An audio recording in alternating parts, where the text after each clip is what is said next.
गुरुर्ब्रह्मा गुरुर्विष्णू गुरुर्दैव महेश्वरः गुरुर् साक्षात् परब्रह्म तस्मै श्री गुरवे नमः. तस्मै श्री गुरवे नमः. अवधूत चिंतन श्री गुरुदेव दत्त परमहंस परिव्राजकाचार्य वासुदेवानंद सरस्वती स्वामी महाराज की जय. परमहंस परिव्राजकाचार्य नारायण दत्तानंद स्वामी महाराज की जय. परमहंस परिव्राजकाचार्य सच्चिदानंद स्वामी महाराज की जय. श्री संत धर्मभास्कर परम पूज्य संचारेश्वर सांब सदाशिव की जय. परम पूज्य जनार्दन स्वामी महाराज की जय. परम पूज्य नारायण ढेकणे काका महाराज की जय. सकल संतन की जय. अवधूत चिंतन श्री गुरुदेव दत्त दत्त दत्त. श्रावण वर्जाष्टमी म्हणजे गोकुळ अष्टमी, भगवान श्रीकृष्णांचा जन्मदिवस. त्यास स्तव प्रवचन सेवा समर्पित. श्री कृष्ण गोविंद हरे मुरारे हे नाथ नारायण वासुदेव प्रद्युम्न दामोदर विश्वनाथ. जय कृष्ण जय राधे जय जनार्दनाय. जय कृष्ण जय राधे जय जनार्दनाय. विजयकांताराची ही रचना सरळ सोपी लयबद्ध तालबद्ध असून त्या रचनेतला आशय मात्र अति उच्च कोटीचा आहे. वरवर बघितल्यास या रचनेत श्रीकृष्ण भगवानांची 11 नाव आहेत. मनात विचारेल फक्त 11 नावं आणि त्यात काय एवढं गुह्य आहे? नावासारखी तर नावं, होय नावासारखीच नावं, पण नामात प्रचंड आणि अलौकिक सामर्थ्य असते. ते बघा, भूतलावर जन्माला आलेल्या दरेक मानवाने भगवंताची उपासना करून त्याची प्राप्ती करून घेण्यातच मानवाचे कल्याण आहे. नुसता प्रपंच चांगला करणं हे नरजन्माचे ध्येय नाही. मग काय तर भगवंताच्या अस्तित्वाची खरी जाणीव होऊन त्याच्या अनुसंधानात जीवनाचा प्रत्येक क्षण घालवायला हवा. परंतु प्रापंचिक जीव म्हणजे तुम्ही आम्ही काय करतो तर जन्मापासून तो मृत्यूपर्यंत फक्त प्रपंचाचेच अनुसंधान राखतो. भगवंत अनुसंधान कसे राखावे हे जनसामान्यांना म्हणजे तुम्हा आम्हाला ज्ञात होणं महा कठीण काम. भगवंताचा अंश असलेला जीव भौतिक जगात नेमका भगवंताच्या विस्मरणातच कर्मे करताना आढळतो.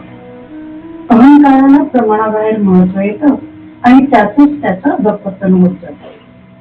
देह तादात्म्यामुळे देहाकाराला जीव कोटाळून बसतो आणि त्यामुळे होतं काय की त्यामुळे मनुष्याला अनेक दुःख अडचणी संकट हे सगळं भोगावे लागतं.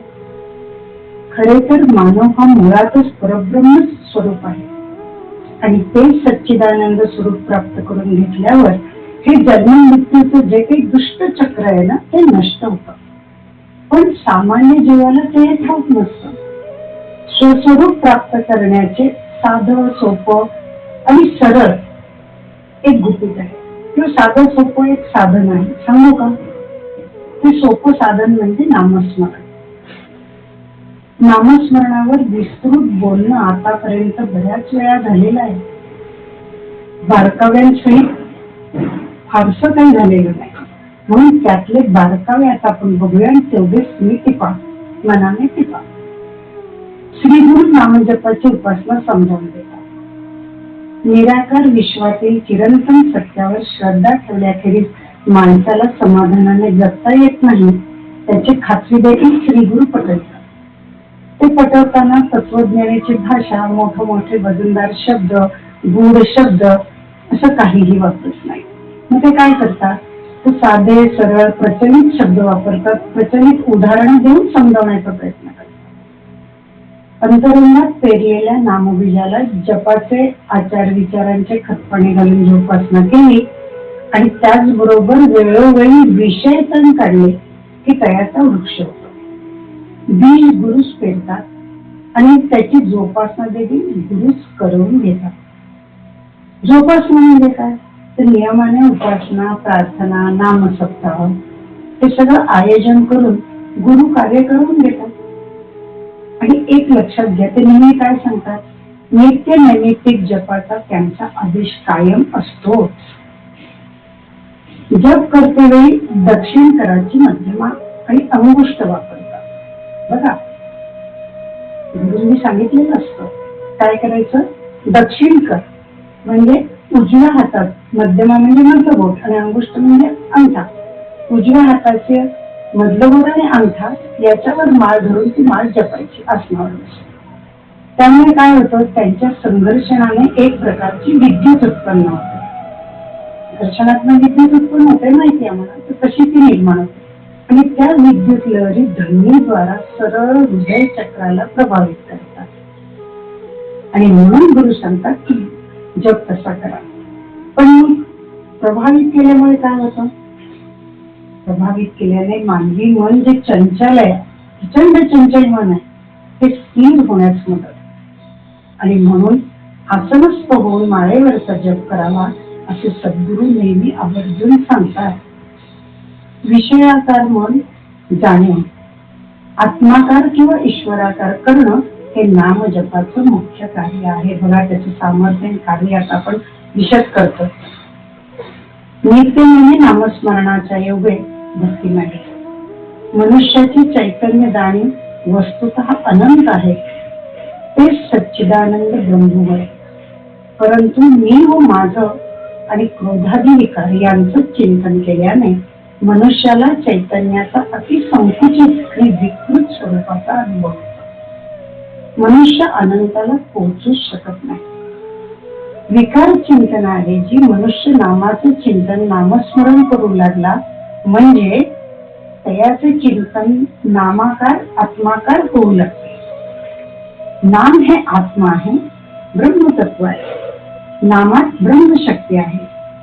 ते जर सिद्ध शुद्ध ब्रह्ममुखातून म्हणजे सद्गुरूच्या मुखातून आलं, म्हणजे चैतन्याकडून चैतन्याकडे आलं, तर ती शक्ती असंख्य पटीने वाढते. या संदर्भात आपला विस्तृत खुलासा झालेला आहे. काही स्मरताय का? हा, तर काय सांगत होतो आम्ही की दीक्षेद्वारा सद्गुरु मुखातून ते मिळायला हवं. म्हणजेच काय, सद्गुरु जर त्यांचं तिरोधान झालं असलं तर समोर चिठ्ठ्या ठेवून त्यातल्या चिठ्ठी उचलून ते आपलं मंत्र अथवा टेप लावून टेपवरून पूर्वी तिरोधान होण्यापूर्वी घेतलेला त्यांच्या मुखातला मंत्र ऐकून, मंत्राच्या माध्यमातून आलेला मंत्र, समाधीजवळ घेतलेला मंत्र, असे बरेच प्रकार आहेत. ते चुकीचे आहेत असं नव्हे, पण त्यातल्या शक्तीपेक्षा प्रत्यक्ष सद्गुरूच्या मुखातून जे दीक्षेद्वारा येतं चैतन्याकडे त्याची शक्ती असंख्य पटीने जास्त असते. एवढंच सांगतात. नाम म्हणजे ईश्वराशी ऐक्य पावण्याची प्रक्रिया आहे आणि मग ती शक्तिशाली असणं गरजेचं असते, हो की नाही? मग परत एकदा सांगूया की नाम म्हणजे ईश्वराशी ऐक्य पावण्याची शक्ती. भगवंत देहरूपात अवतार धारण करतो. त्या देहापेक्षा त्याचे नाव श्रेष्ठतम असते. आता भगवंत जेव्हा देहरूपात देह धारण करून इथे अवतार घेईल म्हणजे तोही श्रेष्ठच केला, असं तो श्रेष्ठच असतो, पण त्याच्यापेक्षा त्याचं नाम श्रेष्ठ आहे असं इथे माहिती म्हणजे एकांत सांगतो. भगवंतांनी भगवद्गीतेत वचनच दिले सगळ्यांना, यदा यदा धर्मस्य संभवानी युगे युगे, म्हणजे तो प्रत्येक युगात ज्या ज्या वेळेला धर्माला ग्लानी येईल त्या त्या वेळेला तो येणार. माझा तो जर अवतार घेणार तर तो श्रेष्ठच असणार ना, निश्चितच. पण अवतार धारण केलेल्या देहापेक्षा त्या अवताराचं नाम जास्त श्रेष्ठ आहे, श्रेष्ठतम आहे असं विवेकांत सांगतात. आता या संदर्भात आणखी थोडा खुलासा करायचा म्हणजे उदाहरण घेऊन सांगतो बघा. श्रीरामांच्या जीवनातील वनवास काळातली एक घटना आहे, त्याचं स्पष्टीकरण बघूया किंवा त्याची उकल बघूया. सगळ्यांना माहिती असणार आहे, रावणाने सीतेचे कप्ताने अपहरण केले. जटायू पक्षाकडून अपहरणाचं वृत्त रामाला कळलं. राम लक्ष्मण हनुमानासह हनुमानाकडून अजून काय कळलं की तिला अशोकवनात ठेवले, लंकेतील अशोकवनात. आणि म्हणून राम लक्ष्मण हनुमान आणि सगळी वानर सेना अशोकवनाकडे निघालेली. रस्त्यात समुद्र लागतो. समुद्र लागल्यावर त्या समुद्रामध्ये हा पार करण्यासाठी सेतू बनवण्याची गरज आहे. म्हणजे सेतू कसा बनवावा, तर रामाने पहिली शिळा टाकली, कारण राम अवतारच होता, तर मग त्यांनी पहिली शिळा टाकावी रामाने, आणि मग सगळ्या वानर सेनेने तो सेतू कार्य पूर्ण करावा असं ठरतं. आणि त्याप्रमाणे राम पहिली शिळा टाकतात, पण ती समुद्रात बुडते. आश्चर्य वाटतं सगळं. मग काय, दुसऱ्या शिळेवर श्री राम असं लिहून राम नामाच्या गजरामध्ये ती शिळा समुद्रात टाकली गेली जाते आणि ती तरंगते. आणि नंतर प्रत्येक शिळेवर श्रीराम हे नाम लिहून नाम स्मरणामध्ये प्रत्येक शिळा टाकून ते सेतू कार्य सिद्धीस जातं. थोडक्यात काय, ही घटना काय सांगते आपल्याला, नामाचे अनन्यसाधारण महत्व दर्शवते. नाम श्रेष्ठतम आहे याची ही कथा स्पष्टीकरण देते. ईश्वराशी ऐक्य पावण्याची प्रक्रिया असल्याने, नाम हे ईश्वराशी ऐक्य पावण्याची प्रक्रिया आहे, आपण मगाशी पाहिलं असल्याने नाम घेता घेता भगवंत नामावर आपले प्रेम बसतं. नाम घेता घेता घेता घेता आपलं प्रेम त्या नामावर बसतं. आणि ते केव्हा बसलं, कधी बसलं हे आपल्याला कळत देखील नाही. नाम साधनेत होणारी प्रगती साधनेबरोबर आपोआप होत जाते आणि आपण प्रेमातच रंगलेलो असतो. साधना कळसाकडे चढत जाते. देव, भगवंत किंवा सद्गुरु ज्यांचं कोणाचं नाम आपण घेत असतो ते भरभरून आपण त्याच्यावर मात्र प्रेम करतो किंवा करावं. त्याचा फायदा काय होतो, इथे खरं फायदाचा हा भागच नसतो, पण त्या भरभरून प्रेम करण्याची प्रचिती, ते फलस्वरूप भगवंत काय देतो ते बघा. भरभरून प्रेम केलं की देव देखील भगवंत किंवा सद्गुरूवर जसं आपलं प्रेम वाढत जाईल, दिव्य प्रेमाकडे जात जाईल, ते दिव्य प्रेम झालं की भगवंत सुद्धा भक्ताच्या म्हणजे आपल्या प्रेमात पडतो आणि त्या प्रेमाने बंद होतो. आणि आपल्या प्रेमळ भक्ताच्या विरहाने तोही अस्वस्थ होतो. जर तो भक्त भेटला नाही, दिसला नाही, आला नाही, तर तो पण अस्वस्थ होतो. या संदर्भात विजयकांता एका अभंगात म्हणतात, 28 युगे दिन रातो उभा, आनंदाचा गाभा पांडुरंग, भक्ती संगे भक्त कधी दृष्टीस, वाट पाहे जगदीश पंढरपुरी. थोडक्यात काय, तर तोही भक्त भेटीसाठी अस्वस्थ होतो, आतुर होतो. नाम आपल्या मनाला ईश्वराकार ब्रह्माकार करणारे आहे. आता हा तिसरा मुद्दा झाला. नाम काय करतो, न म्हणजे चंचल आहे, स्थिर झालं, हे केलंय, सगळं झालं, आता ते ब्रह्माकार करतं. एवढी शक्ती आहे तिची. नामचिंतन नामस्मरणाने आपले चैतन्य नामाकार होऊन अंतिमतः आत्मस्वरूप प्राप्ती होते. म्हणजे नामाने अलभ्य लाभ होतो. थोडक्यात काय, तर नामात प्रचंड सामर्थ्य आहे, अलौकिक शक्ती आहे, असं हे सत्य आहे. आता विजयकांताची रचना आपण सुरू करूया. श्री कृष्ण गोविंद हरे मुरारी, हे नाथ नारायण वासुदेव. पहिलं नाम काय, नाम श्रीकृष्ण.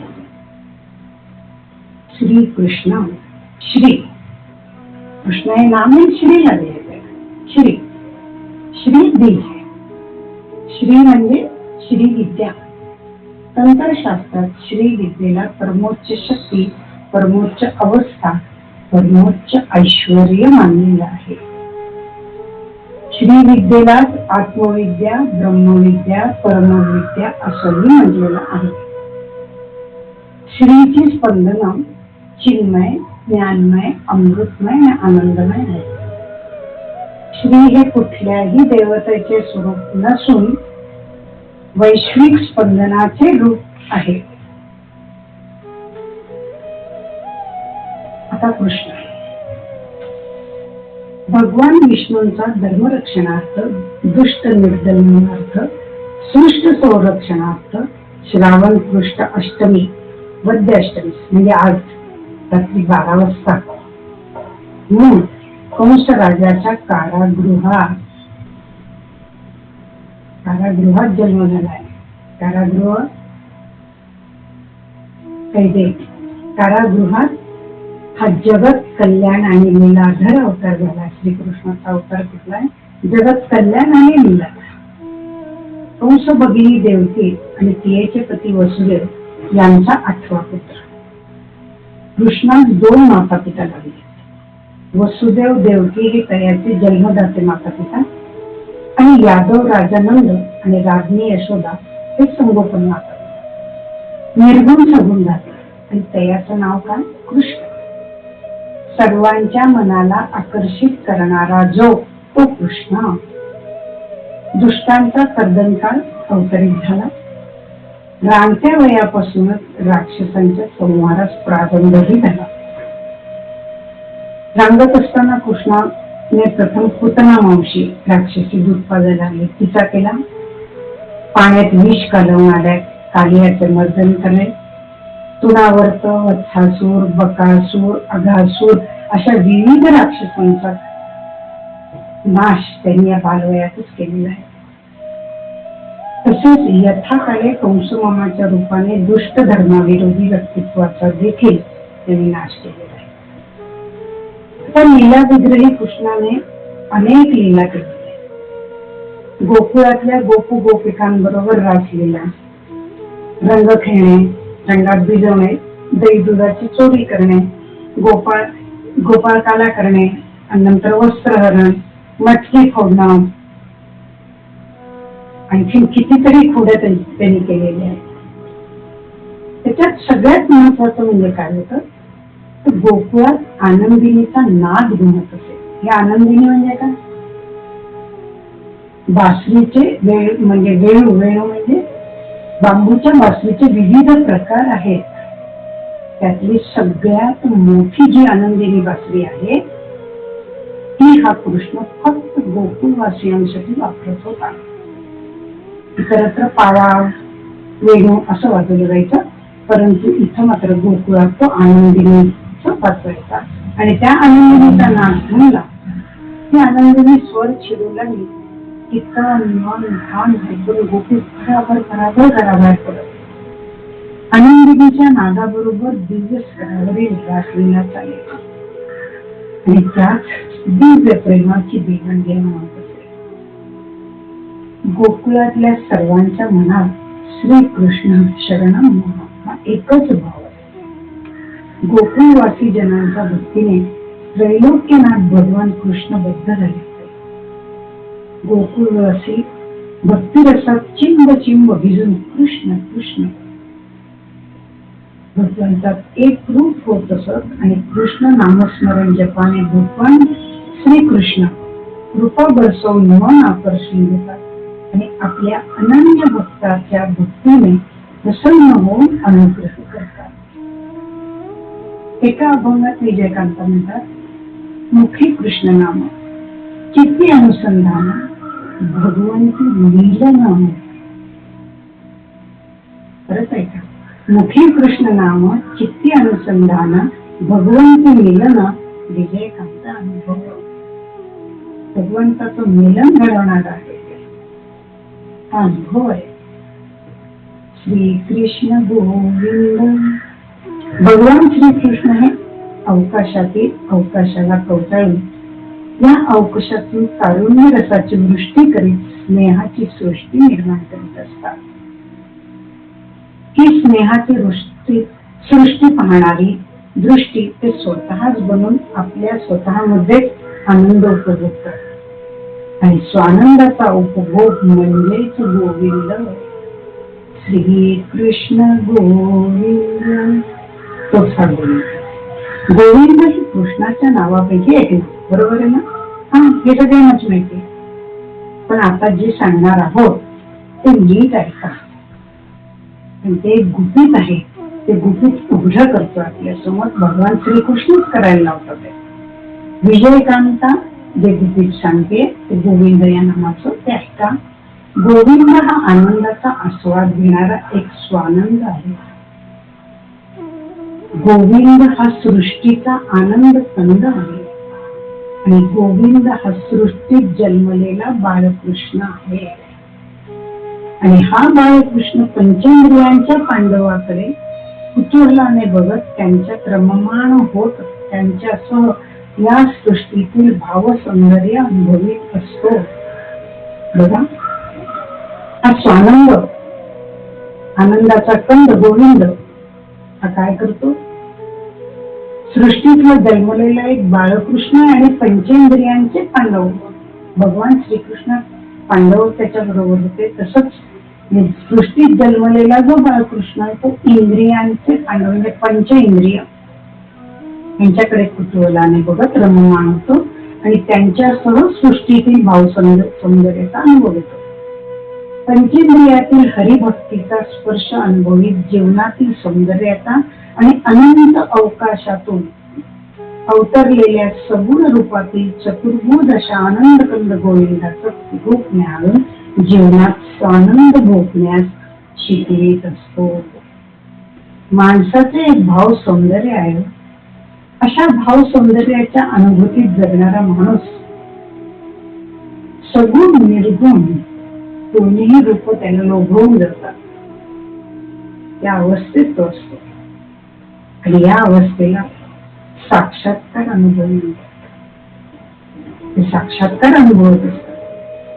आता साक्षात्कार ही सर्वश्रेष्ठ अनुभूती आहे. साधना चढत गेली की आतली ऊर्जा मदत करायला लागते. स्वतःलाच त्या शक्तीची अनुभूती यायला लागते. एकदम अचानक साक्षात्कार झाला असं कधीही घडत नाही. साक्षात्काराच्याही पायऱ्या आहेत आणि ह्या किंवा त्याला असं म्हणता येईल साक्षात्काराचे काही भाग म्हणतात, तुम्ही पायऱ्या म्हणतात, आपल्याला काय म्हणता याची हे नाही. पण तो एकदम झाला असा होत नाही, तो हळूहळू होत असतो. पण ती हळूहळू होणारी प्रक्रिया आपल्याला समजत नाही म्हणून आपण म्हणतो की तो एकदम झाला. साक्षात्काराचे जे काही भाग आहेत, एकाने आम्हाला विचारलं असतं, विस्तृत खुलासेवार उकल द्यायची झालेली आहे, पण जर कोणाला समजावून घ्यायची इच्छा असल्यास तसे सांगा, कळवा. भ्रमणध्वनी क्रमांक सर्वांकडे आहेच, त्यावर संपर्क साधल्यास परत खुलासा करू. भ्रमणध्वनी मात्र फक्त रात्री 8 ते 9 चालू असतो, पण सध्या प्रकृती अस्वस्थ्यामुळे फक्त 8 ते 8:30 चालू असतो. ते लक्षात घ्या. काय सांगत होतो जर आम्ही? साक्षात्काराच्या पायऱ्या आपण फक्त थोडक्यात आता त्यांच्या पायऱ्यांची नावं वगैरे बघणार आहोत. पहिली पायरी काही साक्षात्काराची बौद्धिक साक्षात्कार. त्यानंतर साधना चढत गेली, पैशाकडे जायला लागली की काही काळाने आंतरिक साक्षात्कार, नंतर विचार मंथनातून स्वतःचं मत तयार व्हायला लागतं, त्याला समीक्षा साक्षात्कार असं म्हणतात. आणि समीक्षा साक्षात्कार झाला की आनंद आणि तृप्ती असते. आत्मसाधने आपली शक्तीचा स्रोत आहे आणि मग काय होतं मागून सांगतात, भगवंता सगळं काही तूच आहेस, तू मागायचं काय? खूप एकाग्रता साधली असता आतूनच एक शक्ती आपलं तेज पसरवीत असते आणि मग त्या तेजात ते जे तेज पसरतात त्या तेजामध्ये जीवांची जाणीवच राहते. असते ती फक्त तृप्तता. या सगळ्या मागण्या या तृप्ततेत बुडून जातात, कुठलीच मागणी शिल्लक राहत नाही. गोविंद या नामाने म्हणजे नाम जप नामस्मरणाने गोविंद नाम चिंतनाने आपल्या अंतःकरणात समत्व प्रस्थापित होतं. श्री कृष्ण गोविंद हरे मुरारे. हरे हरी हरण करणारा तो हरी. दुःख चिंता क्लेश भय सगळं हरण करणारा तो हरी. मानवी जीवनात पदोपदी दुःख चिंता क्लेश येतच असतात. हे काही नव्याने सांगायला नको, सगळे जाणवतात. भौतिक जीवन सुख दुःखाचा उंचावणीचा खेळ आहे वगैरे वगैरे अगदी दिसेपिटी शब्द झालेले, पण याचे अनुभव येतच असतात आणि तो जीवनभर चालतात. याला कोणीही अपवाद नाही. पारमार्थिक जीवनात देखील भौतिक जीवनात जसं येतात ना तसं पारमार्थिक जीवनात देखील अनेक प्रश्न अनेक सुखदुःखाचे भाग. सुखदुःख म्हणजे आपल्याला भौतिक जो अर्थ आहे तसा नाही ना, इथे वेगळा. तर अनेक समस्या येतात, अनेक प्रश्न पडतात, अनेक गोष्टी अडतात. असा भाग आहे. मी कोण, कुठून आलो, कुठे जायचंय, त्यासाठी साधना कुठली.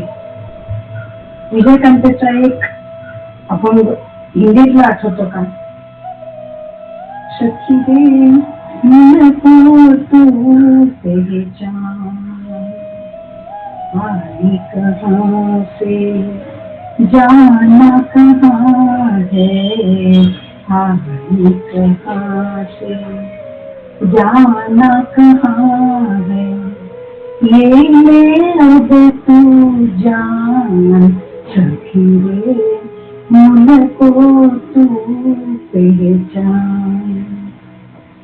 मुलाला जाणून घे, तू कुठून आली, काय केलं, कुठे जायचंय, त्यासाठी साधना कोणती वगैरे वगैरे. साधना पथावरील अडचणी असतातच आणि भौतिक जीवनात आणि परमार्थिक जीवनातल्या सर्व ताप दुःख प्रश्नांचं हरी या नामाने किंवा हरी या नाम जपाने हरण होते. हरे मुरारी. मुरारी मूर या राक्षसाचा शत्रू असलेला भगवंत श्रीकृष्ण त्यांनी काय केलं, मूर राक्षसाचा वध केला. तसंच मुरारी या नामोच्चाराने नामस्मरणाने नामजपाने नामगजराने आपल्यात असलेल्या जे आपले शत्रू नीच शत्रू कुठले काम क्रोध मत्सर वगैरे त्या सगळ्या शत्रू राक्षसांचा नाश करण्याची क्षमता सामर्थ्य मुरारी या नामात आहे. श्री कृष्ण गोविंद हरे मुरारे. हे नाथ नारायण वासुदेव. हे नाथ. नाथ म्हणजे कोण, माझं स्वामी, सकल ब्रह्मांडाचा भगवान म्हणजे नाथ. हे नाथ म्हणजे हे प्रभू. आपण माझे नाथ म्हणजे मालक आहात, स्वामी आहात आणि मी आपला कोण आहे, सेवक. आणि सेवकाचं कार्य काय असतं, सेवकाचं कार्य असतं सेवा करायचं आणि मालकाची सेवा करण्यातच सेवकाला धन्यता वाटायला हवी, नाही वाटते. नाथाला पुकारताना वेळोवेळी साथ घालताना हे नाथ म्हणताना अनाथ सेवकाचा भाव जागृत होतो आणि नाथाच्या चरणावर तो सदैव शरणागत असतो, समर्पित. संपूर्ण शरणागती किंवा चरणी समर्पितता याने काय होतंय आठवत आहे ना, गुरुच्या बाबतीत होतं तेच भगवंताच्या बाबतीत होणार. गुरु जे करतात तेच नाथ करतात ना, म्हणजे नाथाची प्रसन्नता म्हणजे गुरुंची प्रसन्नता वाढते म्हणजे भगवानाची पण प्रसन्नता वाढते. प्रसन्नता वाढून ते सेवकावर मेहरबान होतात आणि स्वकृपा बरसवतात. अंतिमतः स्वस्वरूप ज्ञान त्याच्यापर्यंत ते घेऊन जातात. स्वघरी नेण्याचे सामर्थ्य नाथात आहे. नारायण. हे नाथ नारायण. नारायण नावात अगं सांग त्रयोग साहित्यात भ्रमण करणारे नारद मुनी अशा काय गेलो. नारद मुनी म्हटलं की कीर्तनकार, प्रवचनकार, पोथीकार, भागवतकार यांनी त्यांना अगदी भौतिकामध्ये बदनाम करून ठेवलेले आणि त्यांची एक वेगळी ओळख केली. बदनाम असं म्हणता नाही, वेगळी केलेली कळ लावल्या नारद. भौतिकात जर कोणी कोणाला असे कळ लावण्याचा प्रयत्न केला तर का तुम्ही कळ का लावता असं म्हणतात, हा नारद बर का. नाही त्या नारद मुनींना कळीचा नारद असं म्हटलेलं आहे. एक क्षण देखील पण हे नारद मुनी, हे नारद ज्या ज्या वेळेला यांनी अशा कुठल्या कळी लावल्या असं आपण जे म्हणतो, त्या कळी नव्हे, त्या त्या वेळेला ज्या ज्या घटना घडलेल्या आहेत त्याच्यातून त्या वेळेला त्या गोष्टी बाहेर आल्या आणि तेथून परत परब्रह्माचंच दर्शन त्या ठिकाणी झालेलं आहे हे लक्षात घ्या. हे नारद मुनी एक क्षण देखील या नामापासून विभक्त नाहीत. नारायणाचे ते अनन्य भक्त आहेत. तयांचा अखंडत्व नारायण नारायण नारायणाचा जप शकतो. श्री नारायण या नामात काय महत्व आहे, काय सामर्थ्य? कळी काळाला जिंकण्याचे सामर्थ्य नारायण उच्चारात आहे. बघा परत सांगतो, कळी काळाला जिंकण्याचे सामर्थ्य नारायण या उच्चारात आहे. आता काळ जिंकणं हे अशक्य कोटीची गोष्ट आहे, हो की नाही? आजपर्यंत चिरंजीव सप्त झाल्याशिवाय व्यतिरिक्त कोण चिरंजीव आहे? काळ जिंकलाय त्यांनी. काळ जिंकलायचा इथे अर्थ वेगळा आहे, तो समजून घ्या. आपण पाहिलेला आहे, सांगितलेला आहे, आता वेळ घालवत नाही. काळ जिंकणे अशक्य कोटीतील गोष्ट, पण नुसता नारायण नामाचा उच्चार केला तरी नारायण जप अशक्याची शक्य करतो. पुढे काय? नारायण वासुदेव. श्रीकृष्ण भगवानांचा जन्मदात्या पित्याचे नाव वासुदेव. संस्कृत मध्ये वसु म्हणजे प्राण, वासुदेव म्हणजे प्राणदेव, म्हणजेच कृष्ण भगवान, विष्णू भगवान होय.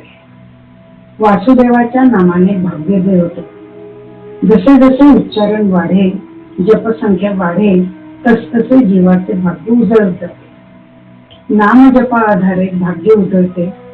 भक्ताची भक्ती कळसाकडे चढू लागते. अशा पद्धतीने प्रवास हळूहळू पुढे सरकत जातो भक्तीचा. प्रद्युम्न दामोदर विश्वनाथ, जय कृष्ण जय राधे जय जनार्दना. प्रद्युम्न मानवी देहात आळस हा दुर्गुण असू शकतो, नव्हे असतोच. आजही मनुष्यात कधीही यश संभवत नाही. आळसाने केलेले कुठलेही कर्म किंवा काम योग्य यथास्थित आणि वेळेत होऊ शकत नाही. होणे सुद्धा अशक्य असते. कासवाची आणि सशा कासवाची गोष्ट आपल्याला लहानपणी सांगितली जाते ती माहिती किंवा पंचकर्म. म्हणजेच काय? आळसाने, आळस हा दुर्गुण मानवी देहाच्या यशाचा नाश करतो. म्हणजेच पर्यायाने मानवाचाच नाश करतो नाही का? कुठल्याही क्षेत्रात, म्हणजे भौतिक असो किंवा आध्यात्मिक असो, आळस हा अडथळा ठरतो. यश मिळवायचे असल्यास आळस हा दुर्गुण घालवला पाहिजे. प्रपंचात, संसारात असंख्य यातना प्राप्त होतात. यातना भोगण्यात मानव जीवात्मा खवालदिल होऊन जातो. आत्मनाशाचा म्हणजे आत्महत्येचा विचार करतो. एखाद्याच्याकडून ते कृत्य घडतेही, तो जीवन संपवतो. हा एक प्रकार. आणि आत्मनाशाचा दुसरा प्रकार म्हणजे नरदेहाचे सार्थक न करणे, ही पण एक प्रकारची आत्महत्याच आहे. जन्माला येतो, मरायचं तर चक्रात फिरत राहील. म्हणजे काही नरदेह सार्थक न करणे हा एक आत्मनाशाचा प्रकार आहे. म्हणजे आत्मनाश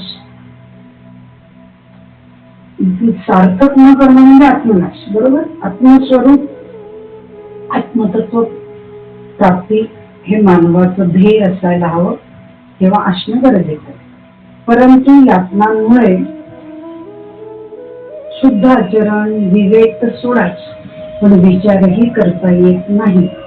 विचार नाही मग विवेक, विवेक नाही मग आचाराने साधना करणे तर अशक्य. हो की नाही?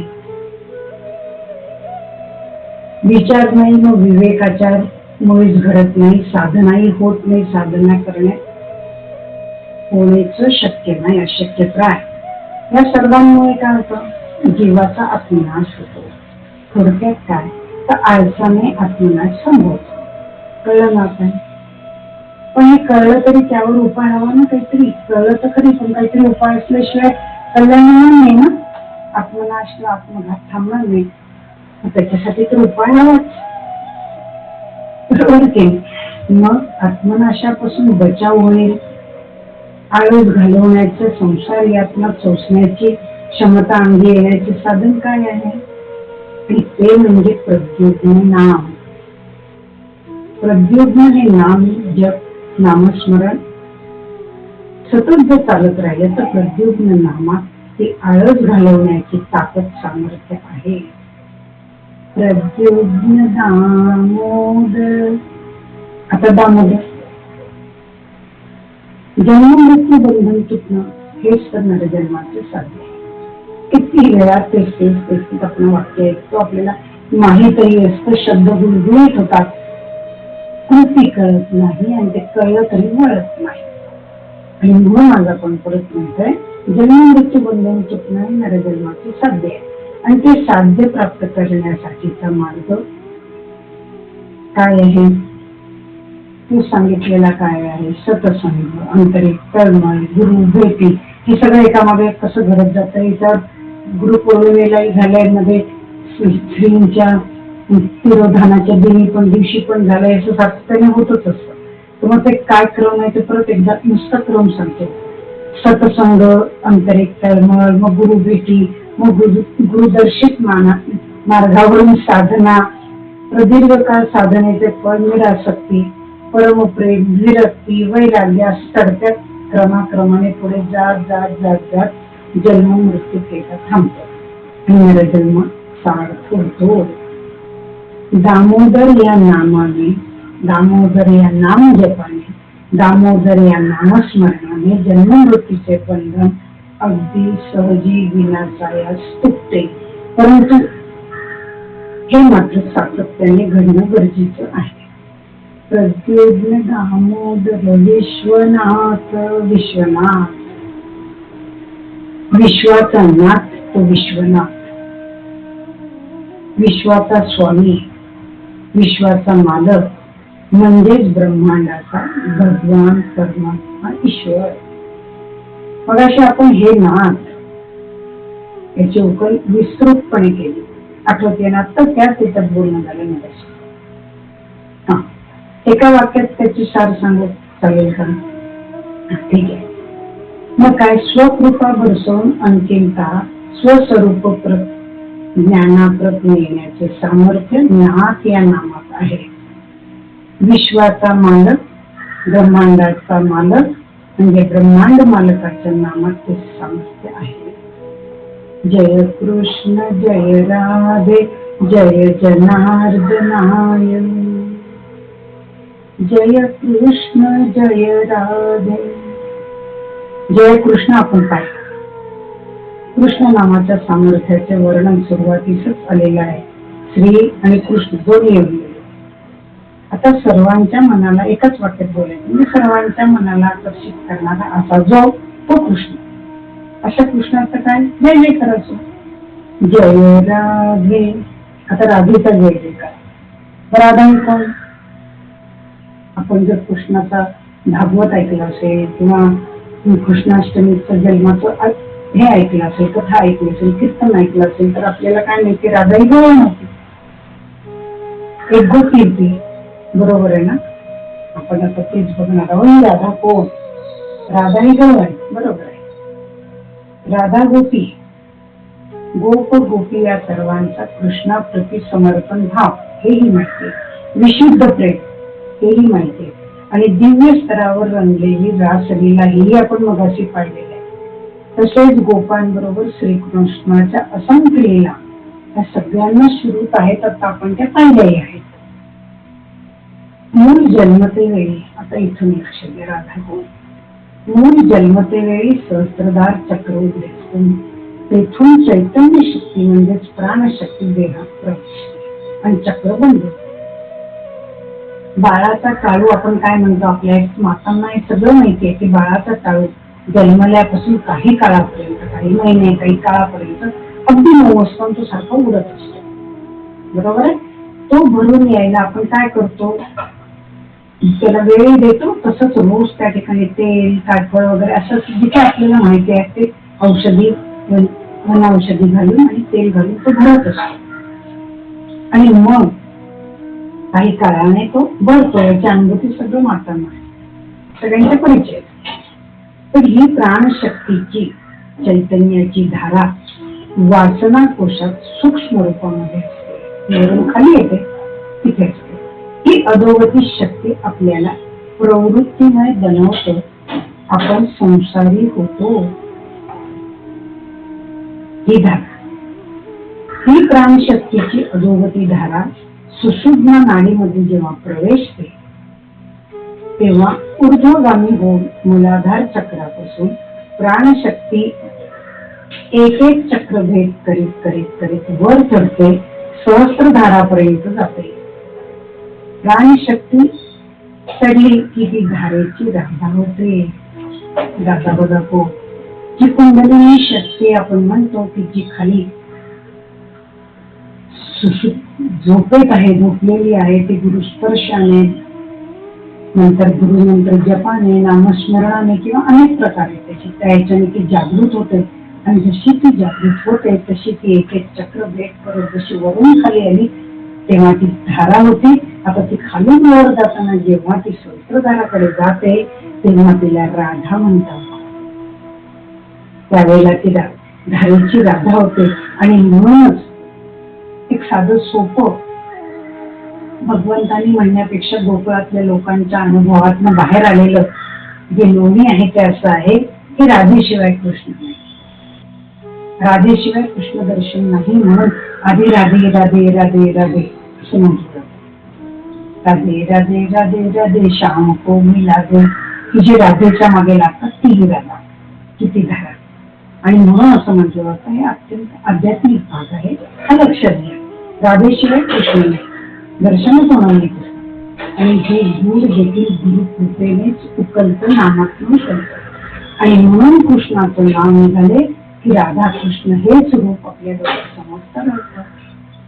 किती सोपं छान आहे बघा. कृष्ण दर्शन घडवणाऱ्या राधेचा जय जयकार असो, ते जय कृष्ण जय राधे. बरोबर. राधा कृष्ण म्हणजे कोणी समजलं, परत एकदा सांगतो नसं समजलं तेवढं जरी लक्षात ठेवलं तरी जीवात्म्याचं कल्याण होईल. काय? कृष्ण म्हणजे परमात्मा भगवान आणि त्याच्यातून विलग झालेली त्याचीच शक्ती ती राधा. भगवान परमात्मा कृष्णाची शक्ती राधा. जय कृष्ण जय राधे जय जनार्दनाय. आता कृष्ण राधेचं कृष्ण नाव कुठलं? जनार्दन. जनार्दन, जन जनार्दन. जनार्दन या नामजपाने, या नामस्मरणाने, सातत्याने जपल्याने, जनार्दन या नामाने जन जनार्दन हा साक्षात्कार होतो. प्रत्येक जनांमधला जनार्दन दिसायला लागतो. भगवंताच्या कृष्ण अवताराच्या 11 नामातील प्रत्येक नामाचे अलौकिक सामर्थ्य शब्द स्वरूपात आता तुम्हाला कळलं का? कळलंच असणार आहे. श्री कृष्ण गोविंद हरे मुरारे, नाथ नारायण वासुदेव, प्रद्युम्न दामोदर नाथ. जय कृष्ण जय राधे जय जनार्दनाय. जय कृष्ण जय राधे जय जनार्दनाय. जय कृष्ण जय राधे जय जनार्दना। अवधूत चिंतन श्री गुरुदेव दत्त परमहंस परिव्राजकाचार्य वासुदेवानंद सरस्वती स्वामी महाराज की जय। परमहंस परिव्राजकाचार्य नारायण दत्तानंद स्वामी महाराज की जय। परमहंस परिव्राजकाचार्य सच्चिदानंद स्वामी महाराज की जय। श्री संत धर्म भास्कर परम पूज्य संचारेश्वर सांब सदाशिव की जय। परम पूज्य जनार्दन स्वामी महाराज की जय। नारायण देखने काका महाराज की जय। सकल संतन की जय। अवधूत चिंतन श्री गुरुदेव दत्त दत्त दत्त।